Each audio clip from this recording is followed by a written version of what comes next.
Yes. Hello, everyone, and welcome to the fourth Sunoikisis Digital Classics session.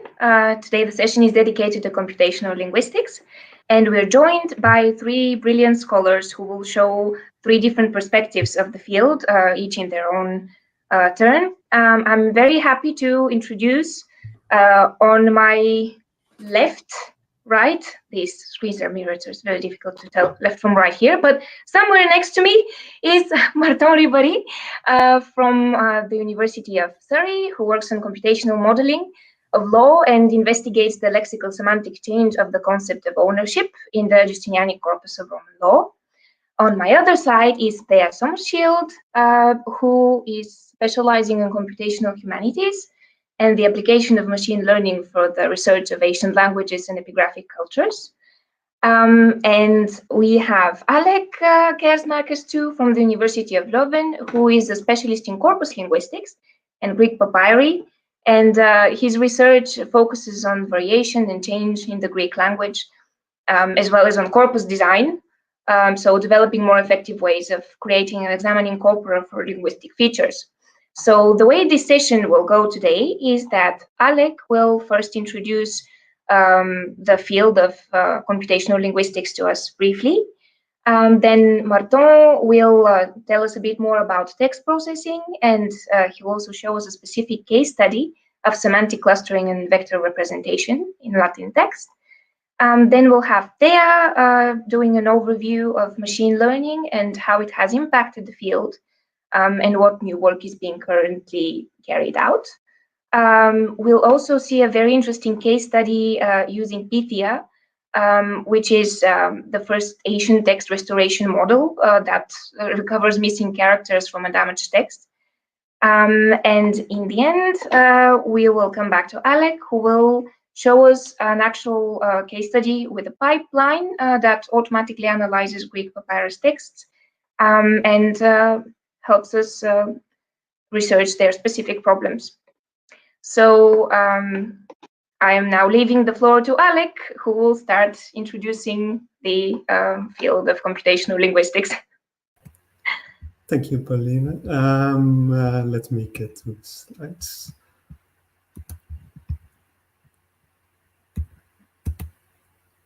So, as Paulina said, I will first give a short introduction about main concepts and questions that we will address in this session. So, first of all, so what is computational linguistics? And nowadays we can simply use Google to ask a question. So then we find from Oxford Dictionaries that computational linguistics is defined as the branch of linguistics in which the techniques of computer science are applied to the analysis and synthesis of language and speech. So in a very broad sense, computational linguistics is simply any linguistic work that uses computational methods. Now there are two subfields of computational, or two subfields of linguistics that specifically use computational methods. So on the one hand, we have linguistic analysis or analysis of linguistic data using computational methods, so-called corpus linguistics. And then on the other hand, we have the automated processing. We have the automated processing and/or annotation of linguistic data, so natural language processing. And I will mostly talk about natural language processing in this introduction.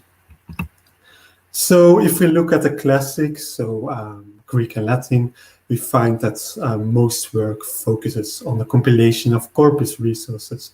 So there are, of course, several large full-text databases that every one of you will be familiar with. So databases such as the TLG, such as Perseus, which includes Greek and Latin text in digital form, so just full text.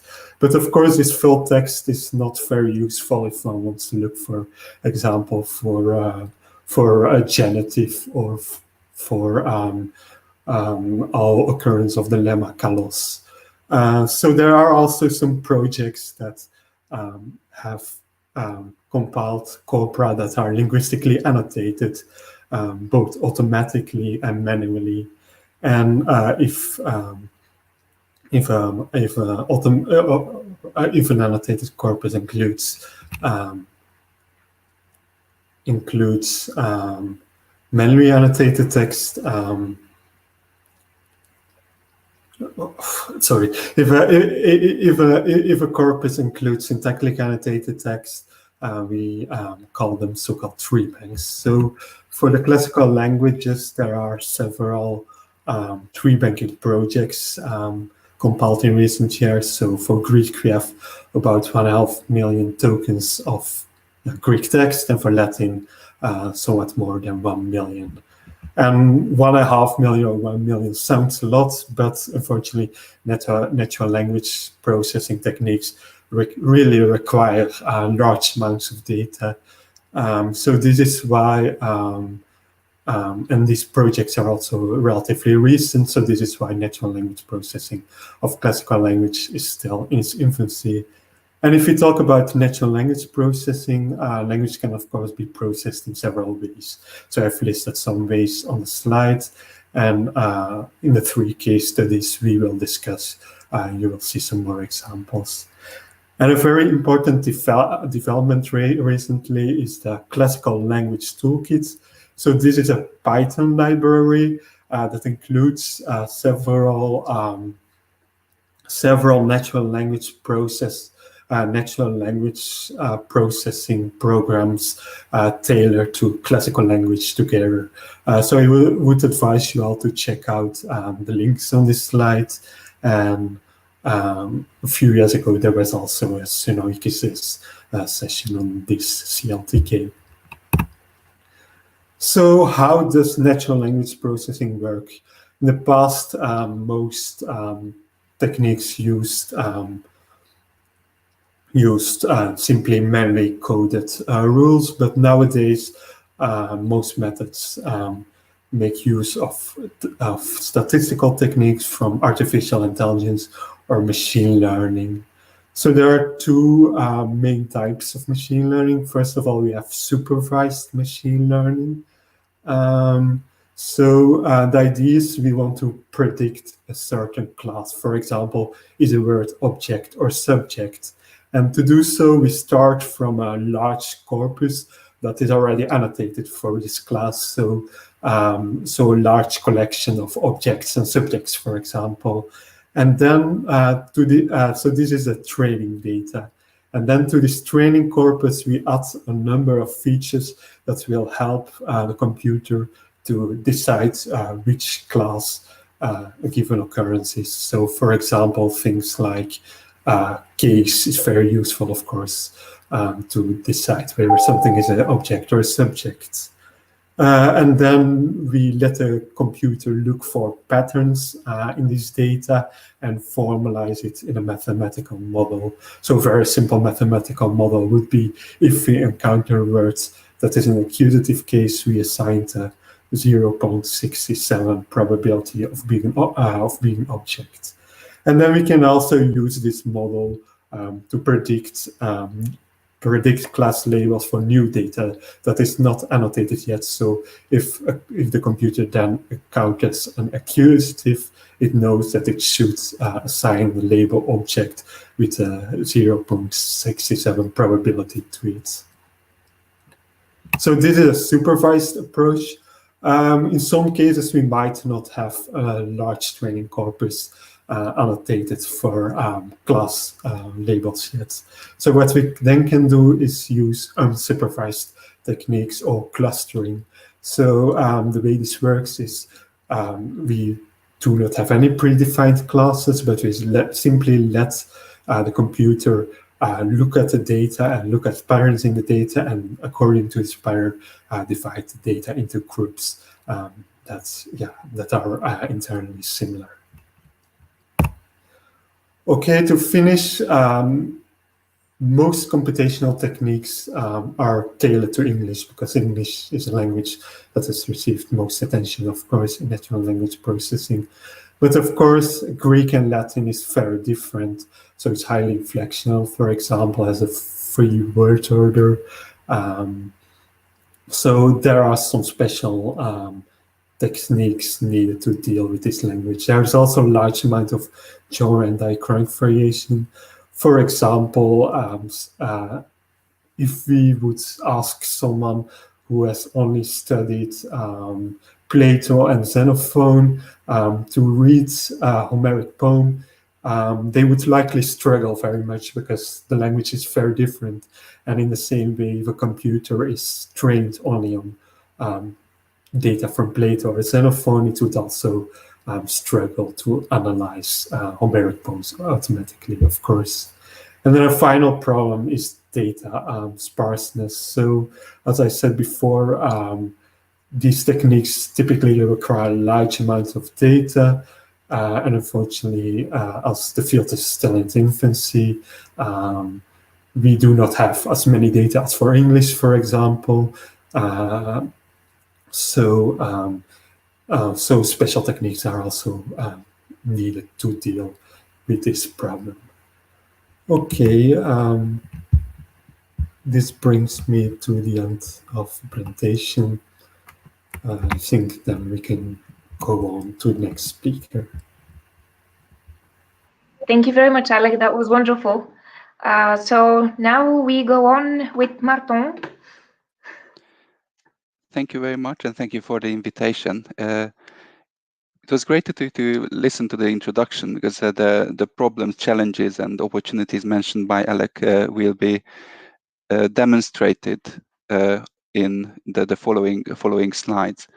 I believe there is also a link put into the chat that you can open up for a demo notebook, which I'm going to use instead of just speaking with my slides. This is my first attempt at doing this, so hopefully it will work.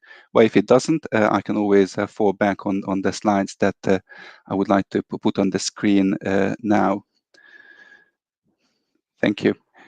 So I'm going to speak about text pre-processing, and as a second step about semantic clustering.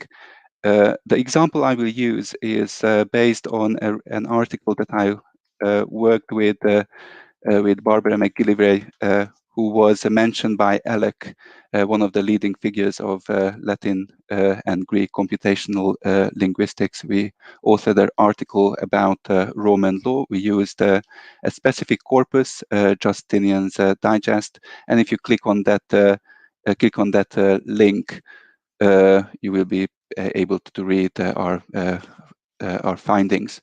On the right-hand side, you see the link that is also in the chat box. It's the Colab notebook that we're going to use in just a few minutes.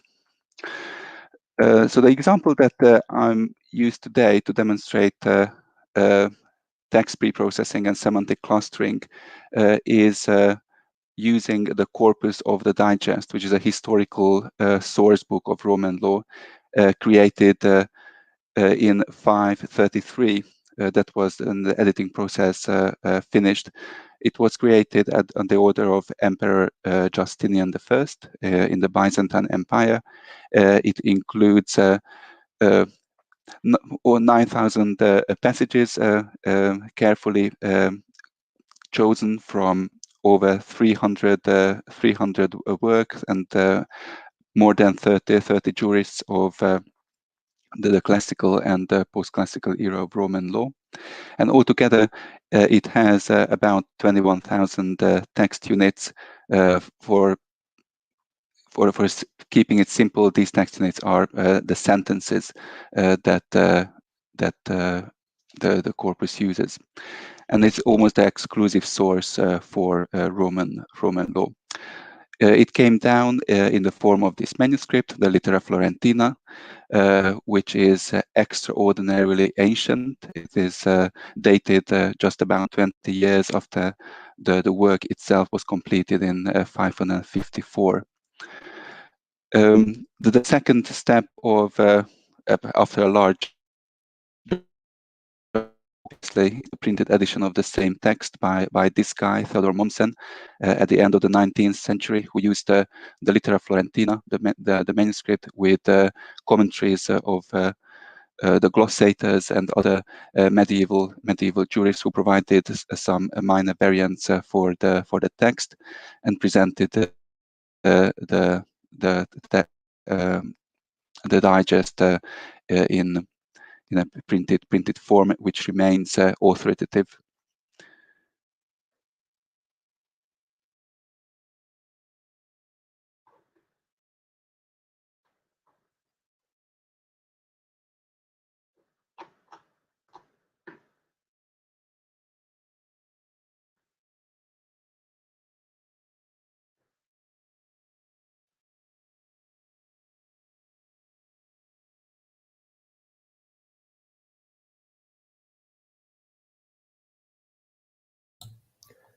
Looks like we may have lost Marton temporarily.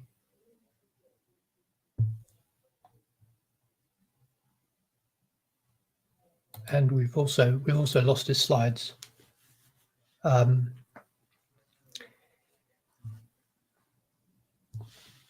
you want to do, Polly? Do you want to wait a minute to see if he comes back, or should we move to the next presentation and he can carry on where he left off? If he reappears later. That's the risk of the live broadcast. But yeah, I guess we continue and hoping that he will manage to rejoin. So good thing that the three speakers that we have today are showing different aspects of the field. So it doesn't really change the quality of the presentation that they have to change the order. So now I'm giving the floor to Thea, and we're hoping to hear from Marton again. Right. All set? You can see everything? All right. So I'm going to be talking about computational linguistics and deep learning for ancient text today. I want to start off thanking, of course, Sunoikisis, Gabby, Monica, and Paulina for organizing this and for inviting me. So it's a great time to be working on computational linguistics and machine learning, together with computational linguistics engineering domain of natural language processing, or NLP. Now, this is according to the 2020 State of AI report, which analyzes the most interesting developments in AI year by year. The 2020 issue that came out just a few weeks ago shows that the author's 2019 prediction for what the state of AI would be in 2020 regarding the importance of natural language processing research in the industry was indeed correct. New companies working in NLP, the discipline enabling machines to analyze, understand, and manipulate language, have raised $100 million in 12 months.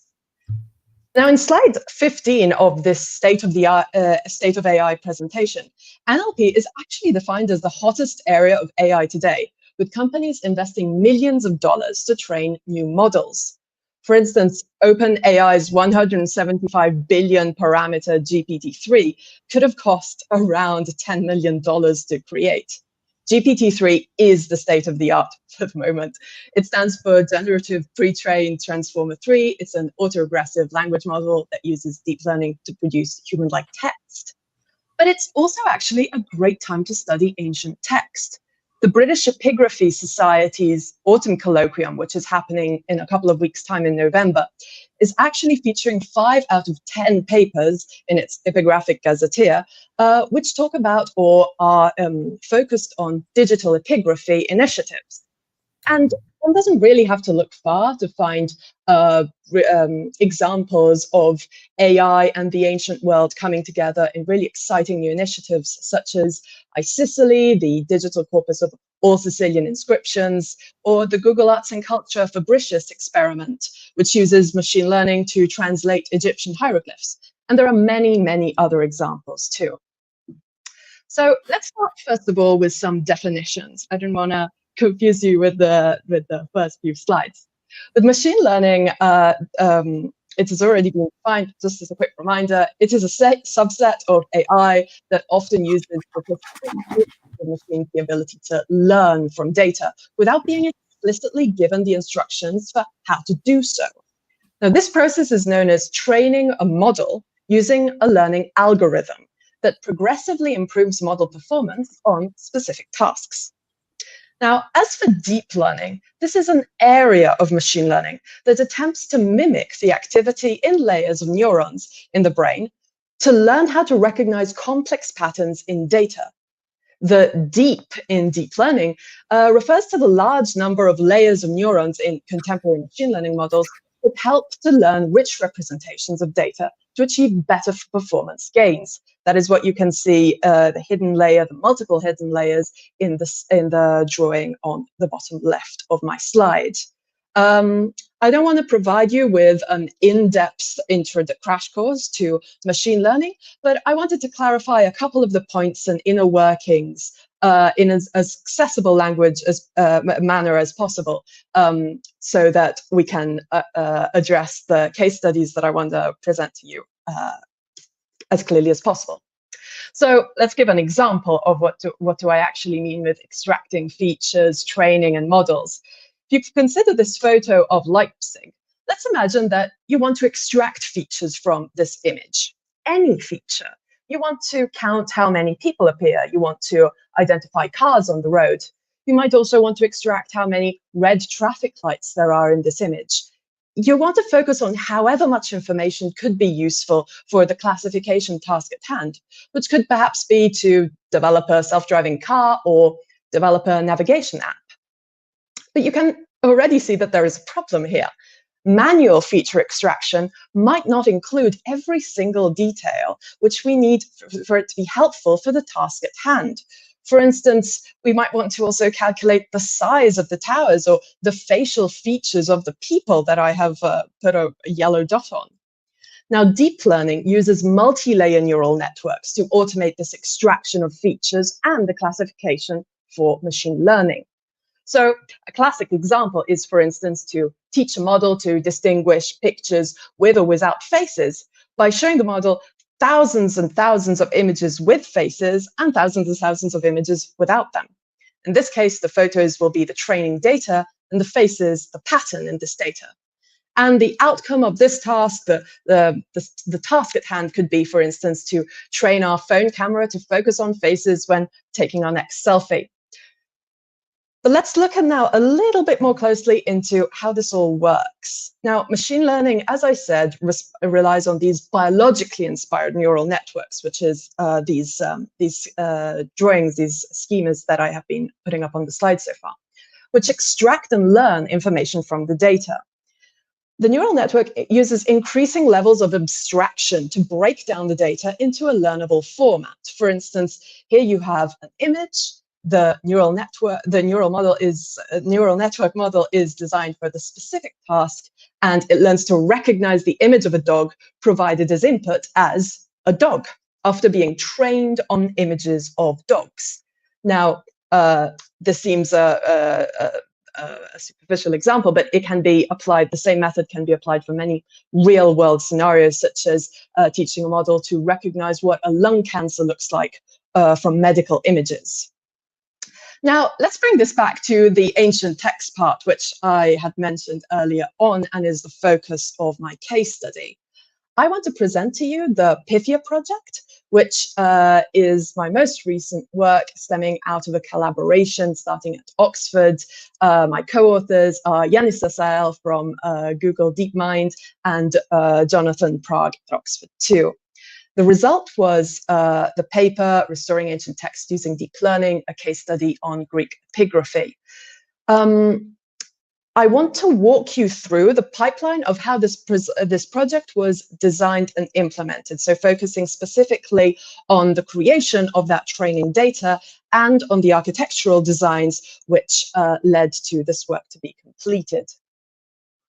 So first of all, I want to define what I actually mean with this ancient text. The case study that I want to be talking about today is on epigraphy. Epigraphy is one of the key sources for ancient history. It delivers first-hand evidence for the thought, for the society and history of ancient civilizations. It can be roughly defined as the study of texts, known as inscriptions, written on a more or less durable surface, such as stone, metal, pottery. So what was the task that we set out to achieve? Inscriptions can often be damaged over the centuries, as you can see from this inscription from Delphi specifically. Illegible or lost parts of the text must then be restored by specialists known as epigraphists. Now, this is a complex and time-consuming task, albeit a rewarding one, because restoring ancient texts means to just get that little step closer to understanding the historical context as a whole which produced such a text. Now, current epigraphic methods rely on accessing vast repositories of information which provide textual and contextual parallels. These repositories can be briefly summarized as researchers' mnemonic repertoire of parallels, printed corpora and indexes, and digital corpora for performing string matching searches that match word patterns. Now, these string matching approaches can be inefficient as they assume that contextual information can be captured only by pairing characters rather than by discovering underlying patterns in the data. So the aims of this research were firstly to create a fully automated aid to the epigraphist restoration task. This is the machine learning model that we named Pythia. Secondly, we wanted to create an epigraphic dataset of machine actionable texts to train the model. And this, the Pythia and the dataset, which is called PHIML, are open sourced and freely accessible. And finally, we wanted to design a model that could be used for all disciplines dealing with ancient texts and which apply to any language, ancient and modern. So the design choices that we made for the architecture of the model were crucial for this point. So also, you might also be asking, why did we decide to focus on Greek epigraphy specifically? First of all, personal interest and expertise. Second, the variability of contents and context within this dataset makes it actually a really excellent challenge and offers a real-world application for machine learning. And thirdly, there has been in recent years an increased availability of digitized data. And mentioning data, this leads me into the research pipeline into ancient Greek text restoration. Because the first question we started off with when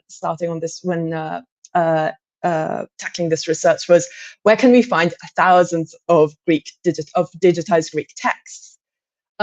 We are indebted to initiatives such as the Perseus Digital Library Project, the Packard Humanities Greek Epigraphic Text Database, and the Open Greek and Latin Project. One of the maxims actually of machine learning and data science as a whole is that a system is only as good as the data it collects. So we don't only need a lot of data, we needed a lot of clean data for Greek epigraphy. This is because human annotations are often noisy and inconsistent. So the text had to be converted into a machine readable and machine actionable format.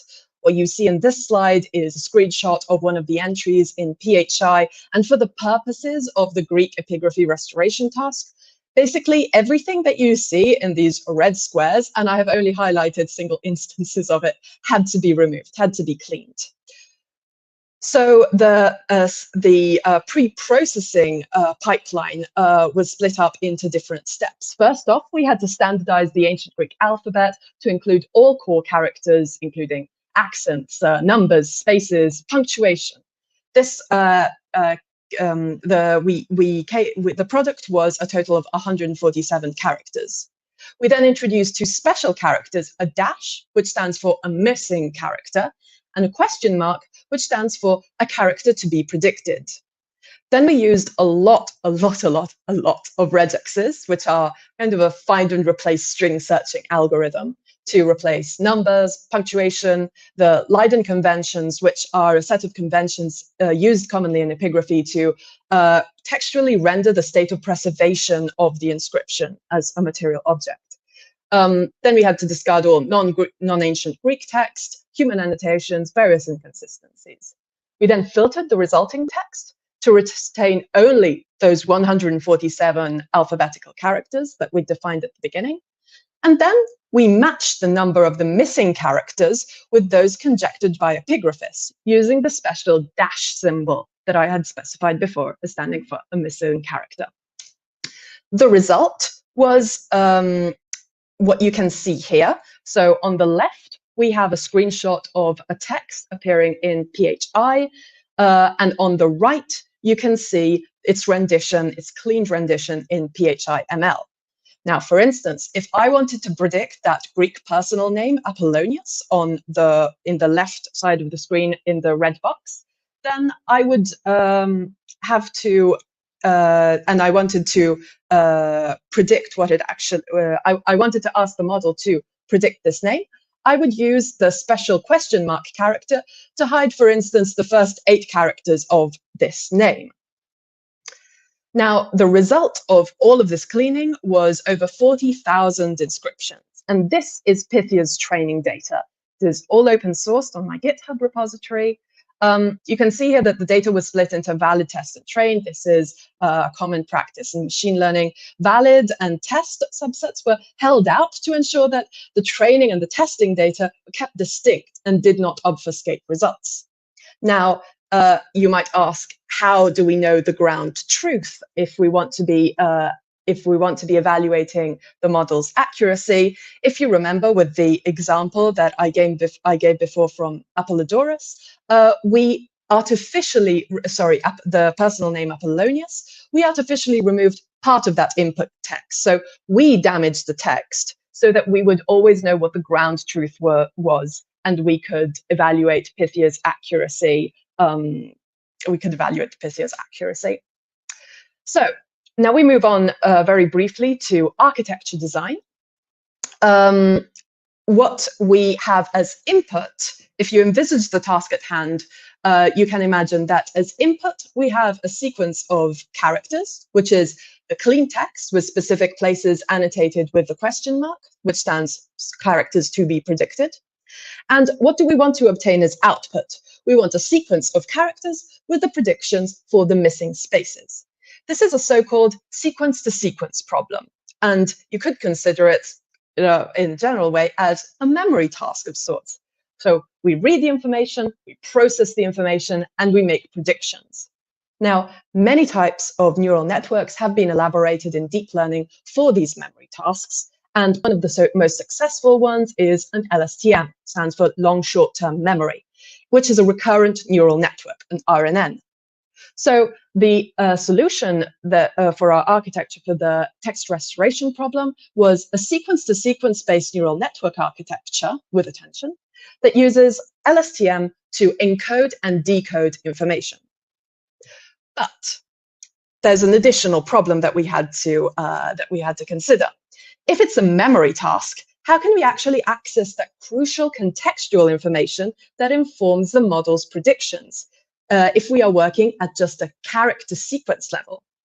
Literature has in fact shown that it is easier to model context based on whole words. However, you can imagine that we can't use only words because most of these are damaged and incomplete. So we must include character information in the architecture as well. So we decided not just to encode and decode information at a character level, our architecture also encodes word information alongside the character information. So, to summarize, our model works at both a character and a word level, thereby effectively handling long-term context information and dealing efficiently with incomplete word representations. The result of all of this pipeline is Pythia, which is the first ancient text restoration model that recovers missing characters from a damaged text input using deep neural networks. You can see its architecture in this drawing. So as you can see, character and word embedding. It is processing as input the Delphic maxim, as a fun example, miden agan, which means nothing in excess.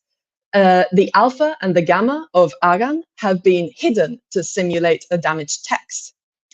We generated the first 100,000 most frequent words, and the model has recognized the first one, miden, as one of these. And at each time step, we are concatenating the character embedding with the word embedding. So when words are outside that top 100,000 list, or if there are missing characters, as is in fact the case with the word agan, because the gamma and the alpha have been hidden, this is mapped to an unknown embedding. And the model recognizes that special question mark character as characters that we want it to predict. And as you can see, the decoder in this example correctly predicts gamma and alpha as the output. This is Pythia's architecture in a nutshell.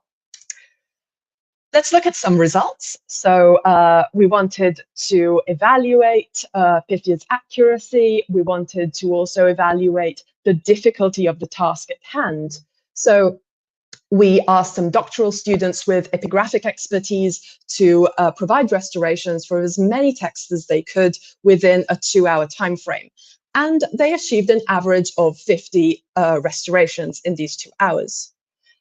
What you can see as character CER stands for character error rate. The idea is that the lower the character error rate, the better the statistical performance. It translates as accuracy as roughly 100% minus 57.3% equals 42.7% accuracy. Now, let's move on to the next column, which is the next row, which is LM, philology, and epigraphy. LM stands for, is a standard language model, one of those that works exclusively at a character level. LM philology was trained on the LM philology was trained on literary texts. So, for instance, Homeric hymns or works of the Thucydides, Herodotus, and the model was then set to the epigraphic restoration task. LM philology and epigraphy was trained on literary and epigraphic text and set to the epigraphical restoration task. LM epigraphy, you guessed it, trained on epigraphic data, set to epigraphic restoration task. And you can see here that the character error rate is actually lower, so better statistical performance for LM epigraphy. You might now ask yourselves, but hadn't she said at the beginning that a lot of data is a good should improve the model's performance? Now, in this case, we see actually machine learning, data science at maxim number 2. The data also needs to be consistent. So here we can see kind of a divergence in epigraphic and literary cultures, which is incredibly interesting from a historical point of view. Now, let's move on actually to the Pythia model, which is Pythia byword. This is our model of choice, the LSTM, working at a character and a word level. What you can see as top 20 is because we included a beam search optimization, where instead of picking the single output, so the word as Pythia's output prediction, we retain multiple highly probable choices. So what you can see here is that in 73.5% of cases, the target sequence was in the top 20 hypotheses of the beam. So what Pythia is actually outputting is not just multiple predictions, top 20 prediction ranked by accuracy, but also the level of confidence for each result. I want to give you now very briefly a quick demo of what I mean with text restoration and inputs and outputs on the actual Colab, which again is freely accessible online. I want to give you an example of a text recording an alliance between Athens and the Thessalian Federation dating to around 360 BC. It was originally found on the Acropolis. This is the Colab notebook.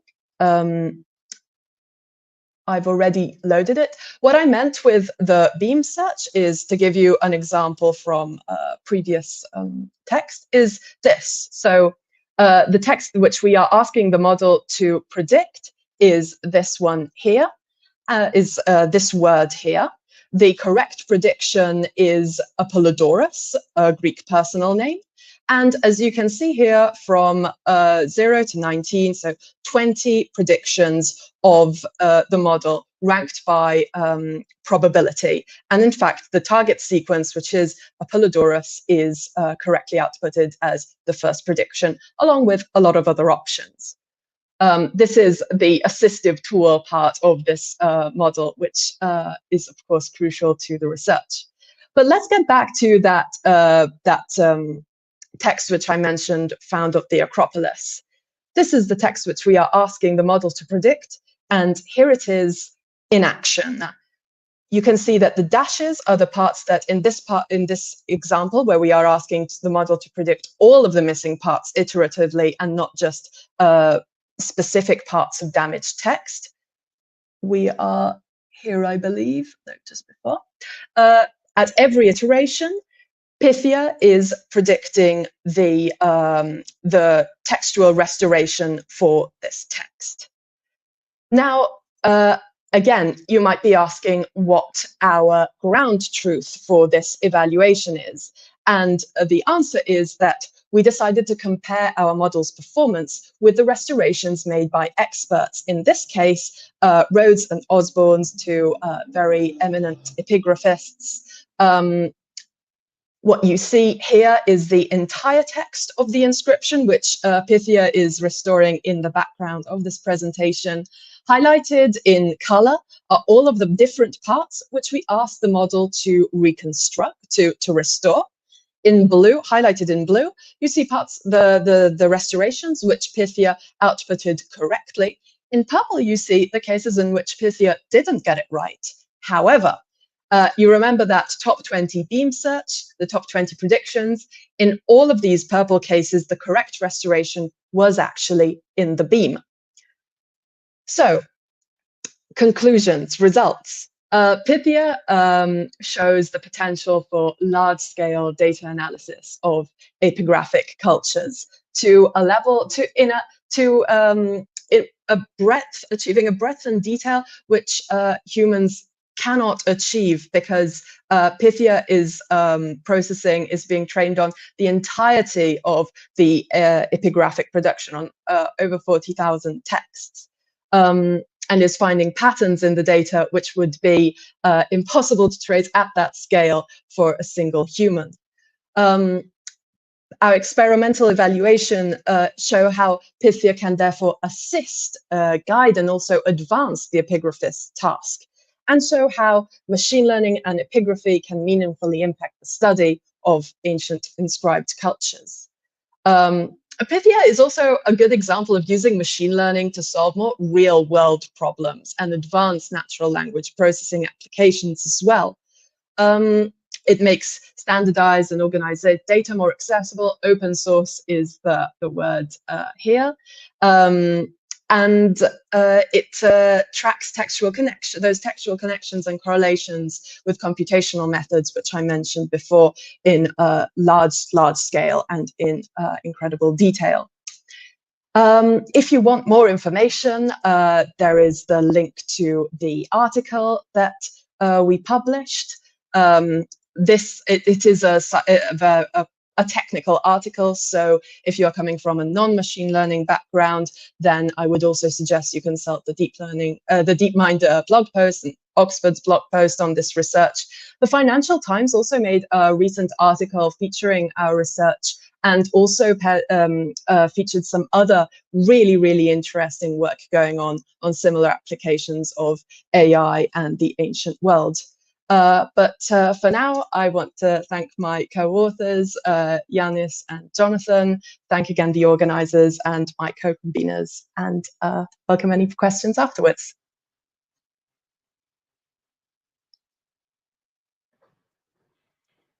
Thank you so much, Thea. That was a fascinating presentation, and I'm really thrilled by all the things that Pythia can do. I see that we are rejoined by Marton, which is excellent news.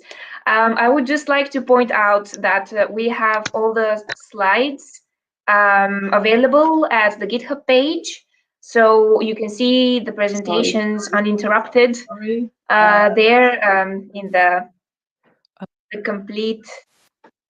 Yeah, that's all right there. I was just telling people that they can also access your slides and Marton's slides and Alex's slides combined. They can download them from our GitHub page and follow through again. So now I will try again to give the floor to Marton.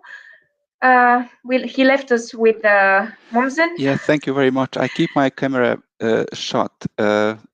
Hopefully that will increase my bandwidth. And yeah, so apparently what I was said was not great. Mommsen was so disapproving that he made a call to the gods of the internet and shut me off. You can see his face. It's not an approving face. So I try not to dwell too much on Mommsen, and I move straight into the text processing part very slowly, and always saying a few words of prayer to the gods. So getting the text ready. From this to that, from a sentence on the top, a sentence from the jurist Ulpian. This is one of those 21,000 text units in the digest, to something which is more digestible, to pun intended, more digestible for the machine in below. So the sentence that you see is from the Institutes of Ulpian, a short excerpt that is preserved in the digest, which in English says, "This law of ours, therefore, exists either in written or unwritten form, as the Greeks put it. Of laws, some are written, others unwritten." And I take this string of characters as they appear in the raw text with all the characteristics. So if you look a bit closer, you see that this is a mix of uppercase and lowercase characters. We have a few punctuation marks, commas, colons. We have Greek characters, and those who are very perceptive may notice at the end of agraphoi there is a trailing white space. All of this the machine does not understand. We need to clean any of these so that it becomes something more intelligible. I will try to move on to the Colab notebook that is accessible in the chat function. Hopefully it will work. If you open up that Colab for the first time, it should run nicely. If you click on this, it will install CLTK, classical language toolkit that Alek mentioned in his introduction. Everything else that this notebook with the code fragments uses standard inbuilt methods, so you won't need to install anything else. So this is the text that we want to convert to something which is more palatable to the machine, with all those commas and trailing white spaces and Greek characters. So, and in this next page, which corresponds to the pre-processing part in that flow chart on the slide, you see that we want to remove everything which we define as punctuation. Here, this punctuation is a list of all the possible characters that we define as punctuation. The second line, these characters. This is a fairly clever way to make sure that we do not have the Greek characters when we are done with the pre-processing. The reason for removing those Greek characters, you might ask, why we want to remove them. The majority of the digest is in Latin. It is just the odd sentence or two which is in Greek. Dealing with a text in multiple languages is a challenge. Latin on its own is a big enough challenge. And removing Greek, which do not feature prominently, does not affect the result too much. So in this, we remove punctuation, we remove characters, we remove the trailing white spaces, so that a sentence, when I click and it's executed, becomes everything in the starting with lowercase word tokens separated by a single white space, punctuation removed, Greek characters removed. So if I toggle back to the slide, the next page is tokenized. So which means token is this word tokens, which at the moment appear as a string of characters and white spaces. For the machine, it is just characters and white spaces. They are not words. So we need to instruct the machine to read word tokens and separate them when a white space occurs. So that's what happens in the next step. We get a list of word tokens. In the next step, it is the lemmatized part. We want to create these. We want to get the dictionary form of inflected word forms in our list. For this, we use a specific function, pre-written function. That is the beauty of the Python coding language and those packages which are created for it. We are using a lemmatizer from the classical language toolkit, which we initiated up in this step. When we run that, we get another list of so-called tuples, where the first element of the tuple is the word token as it appears in the text, and the second element of the tuple is the dictionary form or the lemma identified by our lemmatizer. We remove stop words. Stop words are those that appear frequently in the text, so frequently that they do not add significantly to the linguistic character of any text. They do not set that particular text apart from anything else. I defined a list of stop words. You can see that they are connectives, the verb be, and other fairly common words. This list of stop words was also created by a special function with CLTK combined with some manual elements. So I initiate the list of stop words, and as the final step, I remove the stop words from the list to create a text which only includes the more characteristic lemmas of the word tokens in our initial sentence. So that's how we got from the top, from an actual sentence in the digest to something like this, where we only have dictionary forms in the sentence, removed all punctuations and other annoying features. So that's the text processing part. And when we do this, not just with one sentence, but with all the other 21,000 of it, we create a corpus which is machine readable, and that's just the first step, which makes it possible to play around with the textual data and achieve something more exciting. That something more exciting is the second part of this short presentation about semantic clustering. The question we were after is whether there is a hidden thematic structure to Roman law as it is represented in the digest.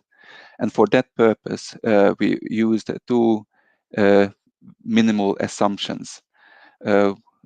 Those minimal assumptions were that the sections which the ancient editors created, the 432 thematic sections, which each of them include a couple of hundred text units, they are thematically homogeneous themselves. And the second assumption is that the digest is a comprehensive overview of what Roman law is. The weight of these assumptions will become relevant in a moment. So this is the pipeline that we are going through. We're using a technique called term frequency inverse document frequency, TF-IDF, to represent textual data with numbers. And when we feed in textual data, the complete corpus of 21,000 sentences in the digest in chunks of 432, we want to get out a matrix in the shape and that you see on top of the screen, 339 and 4029. Just to give an example how this works, on the bottom of the screen you see the sentence that we created in the text processing part, where we have igitur, ios, nos, konstos, skribo, apud and graikos in the sentence, and two other dummy sentences with similar words in it. So when we simply count how many times these lemmas appear in that sentence, and we create a spreadsheet for it. So for the first, the sentence will have a series of numbers 111 to 1100 according to features, and those features are the words which appear in the sentence. And what the machine sees, it doesn't see what the features are. It only sees the order of those numbers. It doesn't see the sentences themselves. It only sees the orders. But using the term frequency method, we can give a vector representation of these sentences, which is a series of ones, twos, and zeros in our case. But if we use thousands and thousands of sentences, then the features will increase. So if the input uses 432 sections, so because we are operating at a level one step higher than the sentence, then on the x-axis we're going to have 432 so-called documents representing the sections, and on the y-axis of this spreadsheet we're going to have all the features, all the different possible dictionary forms, which in this case amounts to 11,000. You might ask, why do we have 11,000? It's such a high number. Yes, I'm not sure whether we have that many dictionary forms in Latin. It shows that the lemmatization, when we created the dictionary forms themselves, were not quite perfect. And not always we were able to identify with our inbuilt function the dictionary form. So before we move on, we want to reduce these dimensions. What Alek when Alek talked about data sparsity. data sparsity. That means that we have zeros, a lot of zeros in our vector, which in the vector space moves these vectors to the edges of the vector space, creating highly dissimilar vectors, which are not very useful when you try to cluster them. So you need to be a bit smart, identify the outliers. In this case, the outliers are about 100 sections, which are very short, only include a couple of sentences. We removed all of that. And we only retained the top 50 dictionary forms in each and every section. And we were able to slash the dimensions by 100 in terms of sections, and more than 6,000 in terms of features. So what we get is a large matrix, including all the remaining vector representations of our sections in a matrix in the shape of 339, standing for all the sections that remain, and 4029 representing all the features, that is all the dictionary forms that we retained from those sections. So without going into too much detail, when we use a hierarchical clustering method on those data, we created clusters of sections which are, according to their vocabulary, according to their vector representation, are highly similar. What hierarchical clustering does is it identifies the most similar two units and merges them, and then creates an aggregate feature for those. And this is iterated. Units are merged together step by step until all 339 units are collapsed together at one.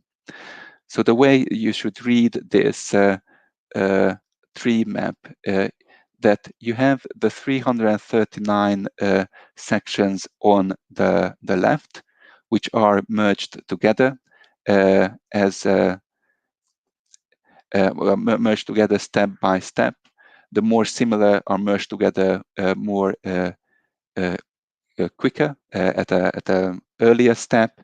Those which are more dissimilar, they are merged together at a later stage. When you have a closer look and clean that data, you can create clusters where one cluster, this is just an example of what those clusters can be. A cluster including 8 sections with the top keywords of libertas, manumito, and so on, and another cluster of 12 sections with the top keywords of furtum, actio, and res. And it is our job, the human interpreter's job, to identify what those top keywords stand for. That's a fairly subjective element. I identified this list of 10 as something related to manumission, and the list of 10 as something related to theft. And when this is done, I identified what are the different topics that the digest and the semantic clustering of digest sections provide. And this is the result. One branch relating to inheritance on the left, and another branch which is dominated by procedural matters, monetary proceedings, and delictual proceedings, and other smaller topics on the right. You might ask what the big novum of this. the big novum is that it is nothing similar to that structures of Roman law which are conceived by the theorists.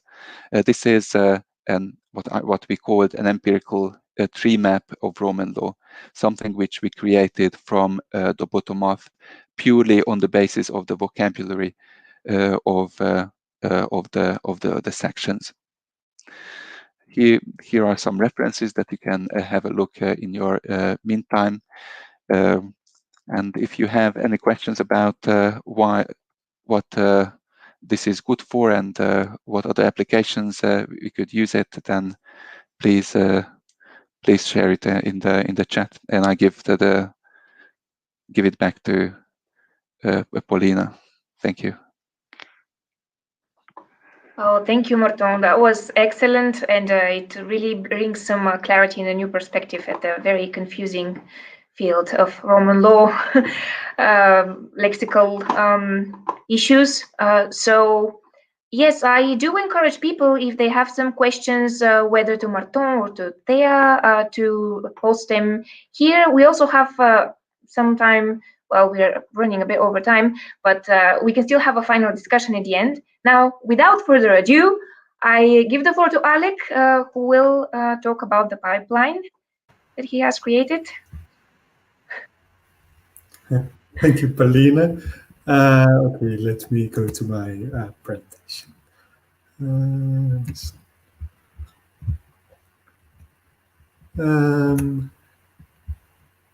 So what I will present now is an overview of a part of my PhD project, which was about creating a corpus, an annotated linguistic corpus of the Greek papyri.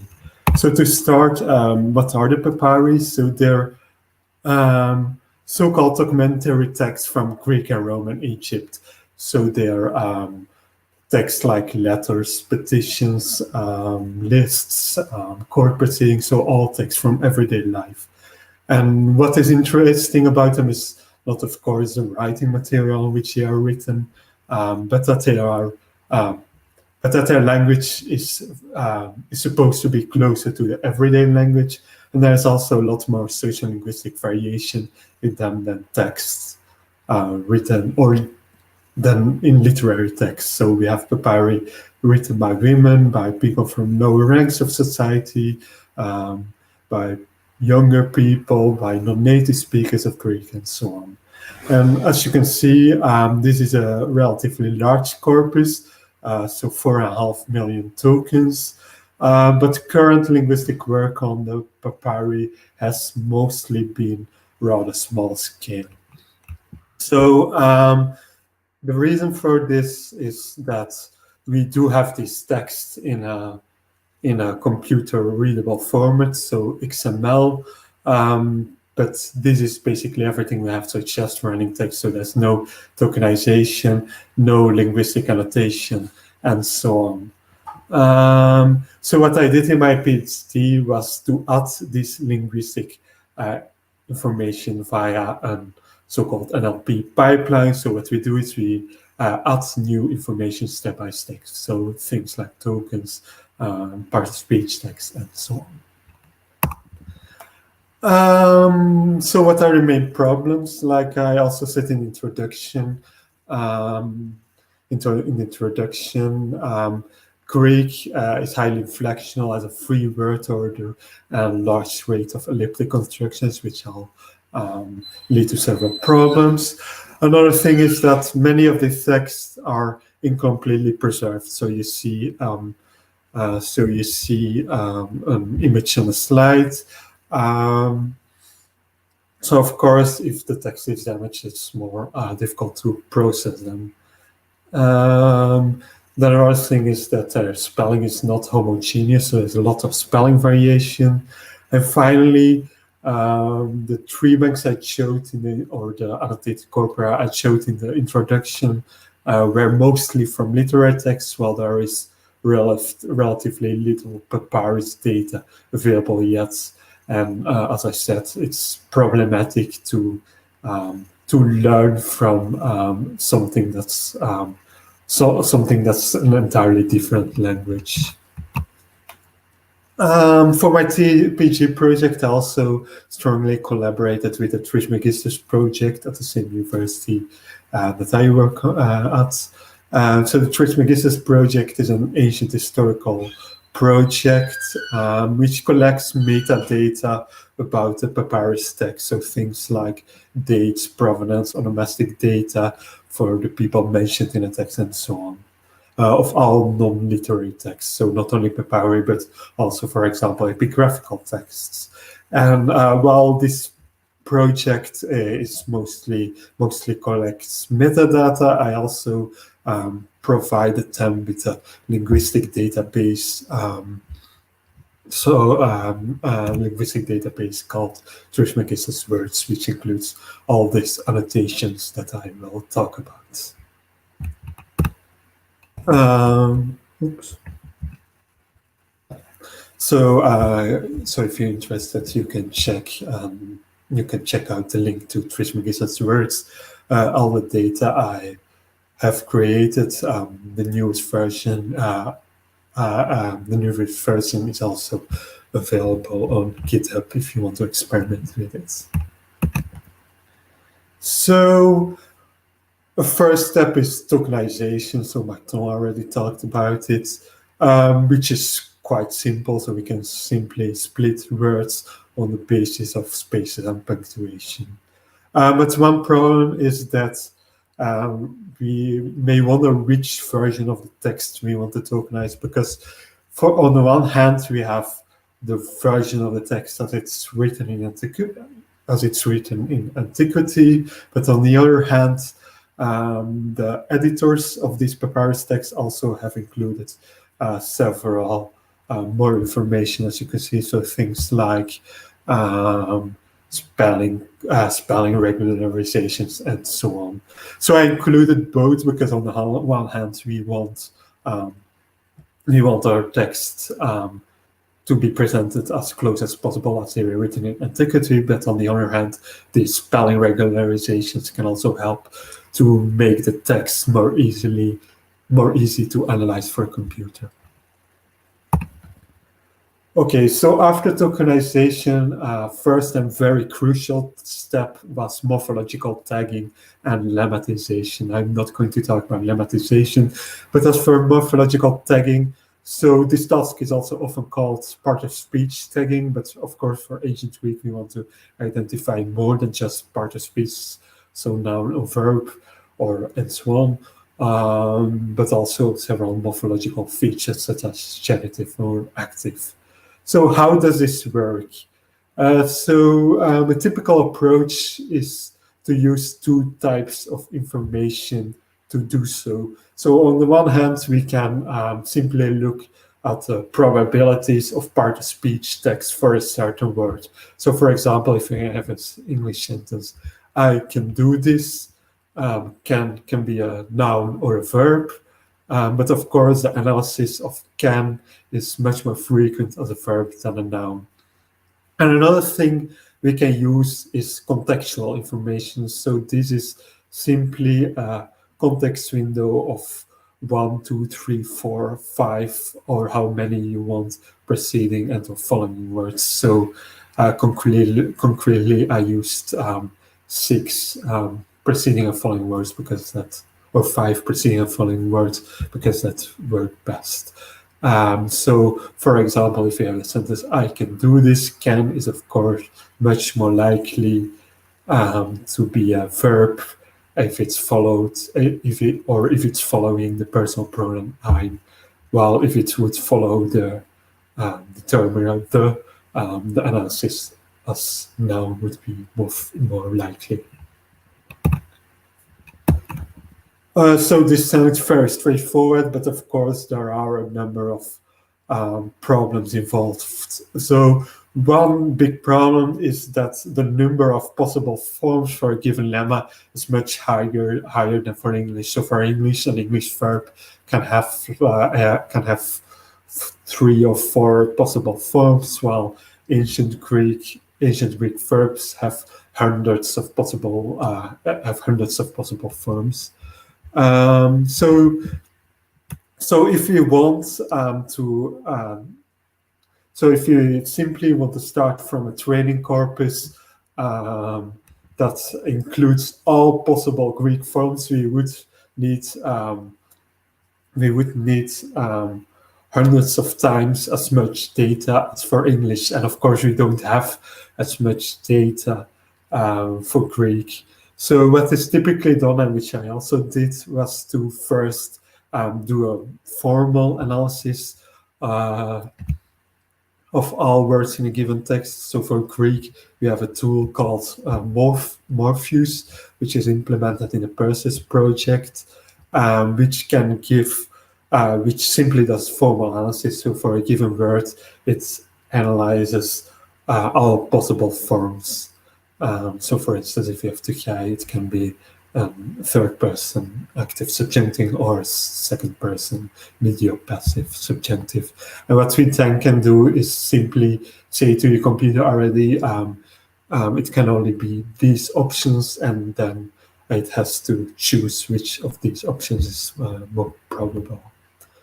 Another thing is that special machine learning algorithms are also needed to deal with this morphological complexity, but this would be too technical right now to talk about it.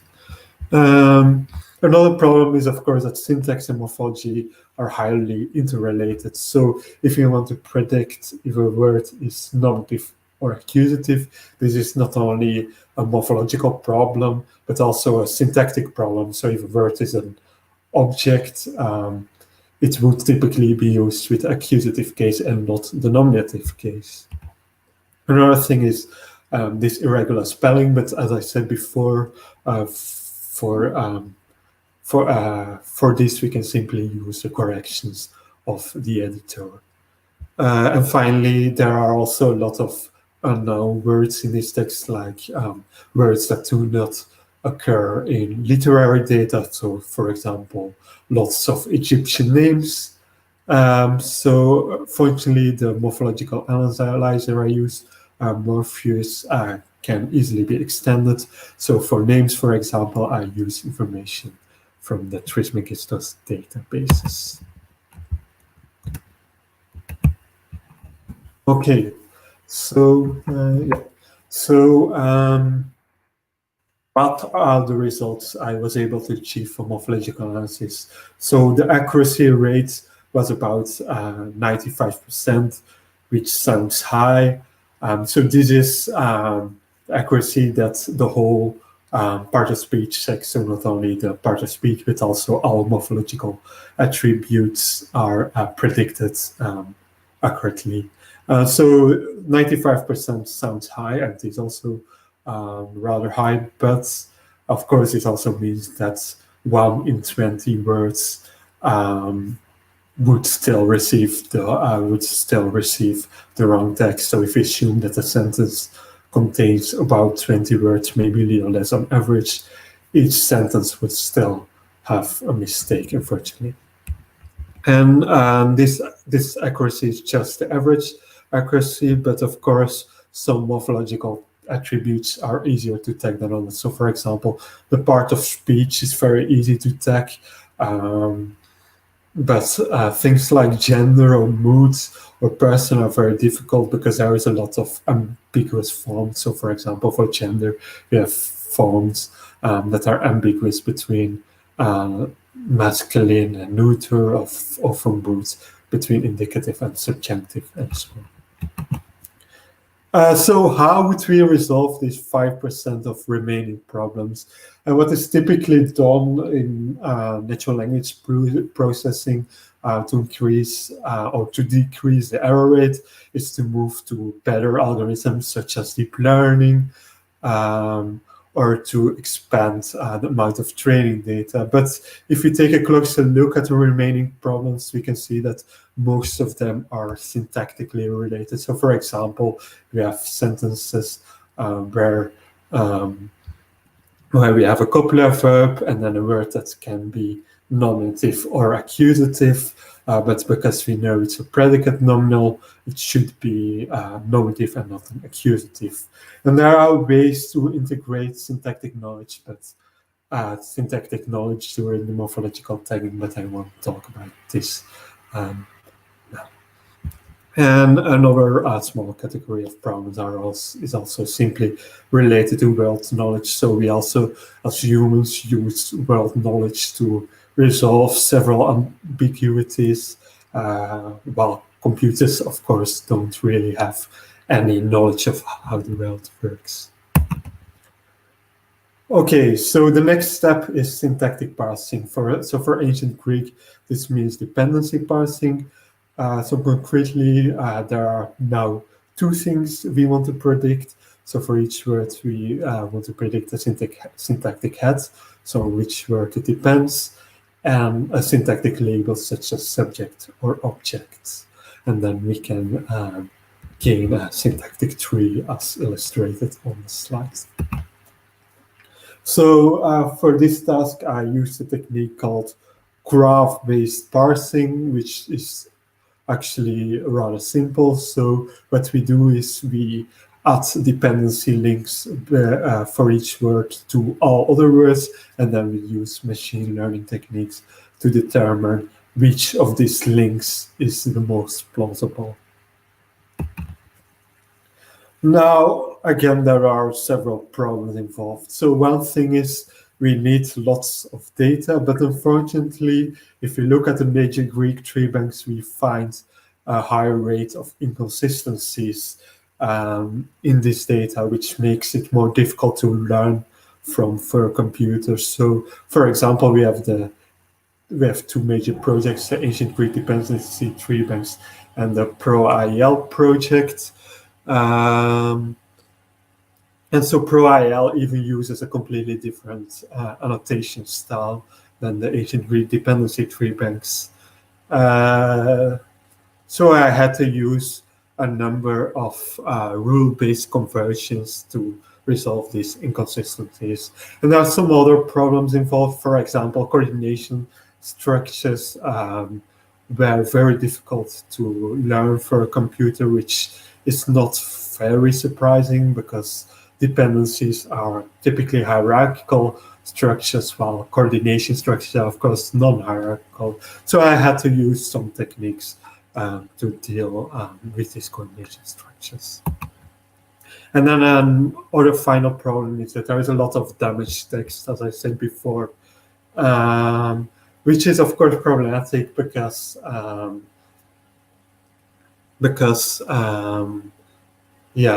so syntactic parsing works normally on complete sentences, while if there are words missing, it's difficult to say anything about the syntactic structure. But actually, this is not completely true. So, for example, if you look on the sentence on the slide, there are, even though the sentence is damaged, there are still some dependency links that we can say are true with a high degree of plausibility. So, for example, we have Thea Timei. We can still say that Thea depends on Timei, even though the sentence is not complete. So what I did was just to act like this is a normal sentence and replace the damaged sections with dummy words, and actually this worked quite well. Of course, not as well as complete sentences, but that is to be expected. So the accuracy rate for syntactic parsing with the parser I used was about 85%. So 85% of words had syntactic head and the syntactic label correctly predicted. However, not all mistakes I encountered were actually mistakes. So what we see is that there is, I'm not going to talk or write everything, but there was still a large amount of inconsistencies. So these were not things that were predicted incorrectly, but simply predicted in another way than the annotator had annotated them, and which was also which was also a theoretically correct way. So it's really important to address these consistency issues in the future. And then the real grammatical mistakes were often related to semantics and sometimes also world knowledge. So bringing more semantic information into the parser would also lead to better results likely. I've also included some results by genre. They're not very surprising. So for example, papyrus texts do quite well.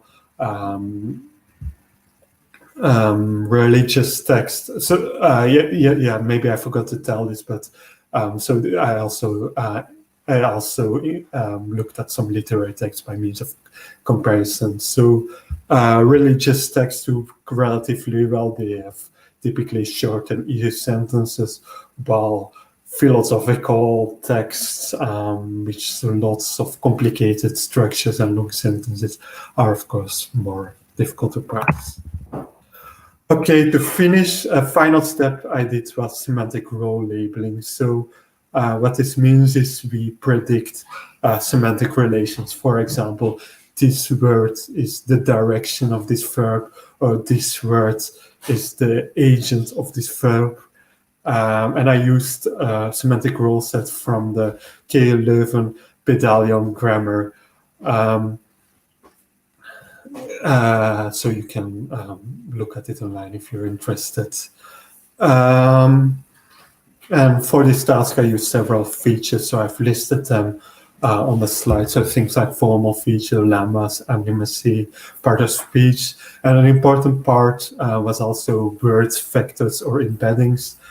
So Marton already talked about that it's possible to transform a sentence to a series of numbers, but it's also possible to represent a word as a series of numbers, and then these numbers represent the meaning of a word in some way computationally. And these word vectors turn out to be very useful, of course, because this is a semantic task. I had relatively little training examples, so 12,500 is really not very much, but fortunately the amount of semantic annotated data is still growing at the moment, so hopefully this will improve the results of this task. So this is the overall accuracy I was able to achieve, so 76% for all text, but the papyrus text, so called documentary here, was a positive outlier, so 81% accuracy. And then some roles are much easier to predict than others. So for example, recipients are in almost all cases expressed by a dative, while on the other hand, goals, for example, use a very large amount of possible structures to represent this role.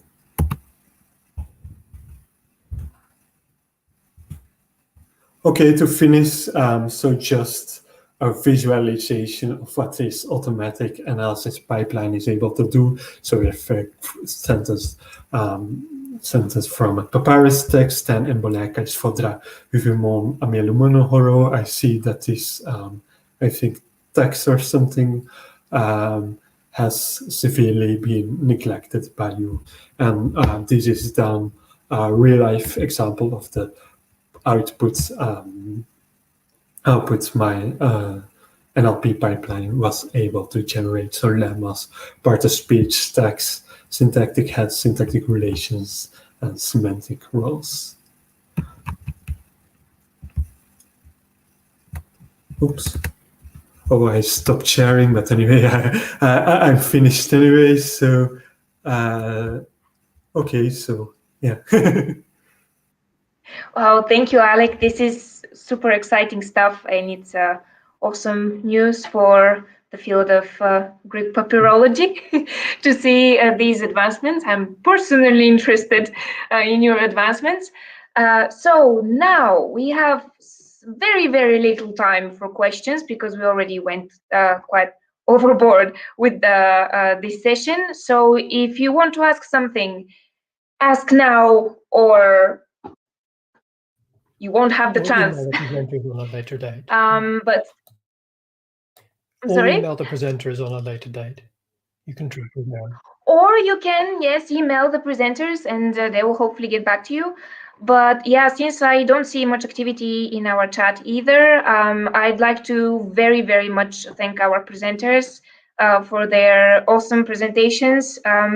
This was a super exciting session for me, and I hope that it's going to be very useful for everyone who is going to watch it at some point. I would like to say that next presentation, next session of Sunoikisis is dedicated to web annotation, actually. So we are taking a little bit of break from computational linguistics. So next time that we're going to see each other is on the 5th of November, when Monica Berti and Valeria Vitale will talk about web annotation. And if computational linguistics is your thing, you will have to wait only until the 19th of November, when we will talk a bit more about tree banking and the use of tree banking. Oh, I see that we have some questions in the chat already. Gabby, do we have time to take those, or do we leave them for? We can look at them quickly if you like. Okay, here we go. So regarding the models that we're using, is there research done, or have anyone tried pre-training models on data from modern day languages and applying those as some sort of a transferred learning or model fine-tuning to our ancient languages? Yes, given that Asian languages have considerably smaller data set for them. So does anyone want to take this? I can answer maybe. So as far as I know, not. Although, in a sense, we do actually what we do if we work on ancient languages is already some. We already have some diachronic mismatch often, or genre mismatch. So in a sense, we do use another language to analyze Greek or Latin or any other language. So that's for that. So yeah, there is a lot of work that deals with those genre and diachronic problems. And then another thing is, well, what I know for Greek is that actually ancient Greek is studied a lot, and actually a lot more than modern Greek. So the corpora for modern Greek are really small at the moment. So I would guess the opposite would be more relevant, to use ancient Greek data to analyze modern Greek data. But I don't know if anyone has ever worked on that. I don't know if that answers your question. If I can add very quickly, there is, so it's an amazing question, transfer learning from domain transfer for low resource languages. I do know that there are two very, very interesting initiatives going on. One is the Athens University of Economics and Business, which has an absolutely amazing NLP lab, has recently created a Greek edition of Google's BERT pre-trained language model, and that is up there for it's begging to be used for this type of application of transfer learning from modern Greek and ancient Greek. And then there is an MIT technology review rather recently presented an article where, and I might be, this is a gross generalization, I read it a long time ago, a relatively long time ago. They used the similarities in the languages between, I think, Ugaritic and Hebrew and linear B with Mycenaean to reconstruct these really, really poorly attested languages and automatically translate them. The article in question, I've just found it, is it's actually in the PowerPoint that I put. It's neural decipherment via minimum cost workflow, eugoristic to linear B. I think, yes, and that's a really, really interesting question.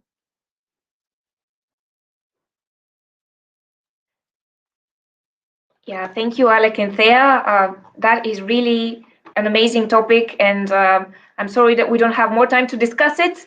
But yes, I think everybody is invited to, join the discussion at another point. And of course, everybody is invited to join our next Sunoikisis session. And for now, I want to again thank all the presenters and all of you who joined us live, and to wish you a nice evening or a good day.